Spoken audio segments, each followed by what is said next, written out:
నువ్వు ఎవరికీ చెడు చెయ్యకపోయినా ఈ బాధ నీకే ఎందుకొచ్చింది? నువ్వు ఎవ్వర్నీ ఏడిపించలేదు, ఎవ్వరి జీవితంలోనూ విషం చిమ్మలేదు. అయినా ప్రతి గాయం నీకే ఎందుకు తగులుతుంది? ఇదేమి న్యాయం? కాని ఒక విషయం అర్థం చేసుకో.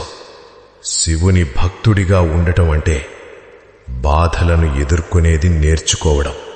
శివుడు ఎవర్ని తనవాళ్లనుకుంటాడో మొదట వారి కర్మల లెక్కను తీర్చేస్తాడు. ఆ లెక్క కన్నీళ్లు, ఓటమి, ఒంటరితనంతో నిండిపోయుంటుంది. నువ్వు కుంగిపోయింది నువ్వు చెడ్డవాడివి కాబట్టి కాదు, నువ్వు మంచివాడివి కాబట్టి. శుద్ధమైనది మాత్రమే కరిగించబడుతుంది.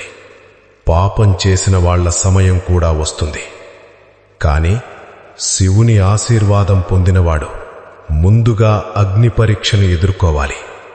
అప్పుడు మాత్రమే అతను బలహీనుడు కాదు, శివుని యోధుడిగా మారుతాడు. కాబట్టి భయపడకు. నీ కన్నీళ్లు వృధా కాలేదు. నీ లోపల ఉన్న నిజాయితే నీకున్న గొప్ప శక్తి. ఎవడైతే నీ నుంచి అన్నీ దూరం చేశాడో వాడే నిన్ను శివునికి మరింత దగ్గర చేశాడు. ఇప్పుడే లేచి నిలబడు. నీ బాధనే నీ శక్తిగా మార్చుకో. ఎందుకంటే ఈరోజు ఎవరైతే పోగొట్టుకొని ఉన్నారో వారే రేపు శివుని ఆయుధంగా మారుతారు.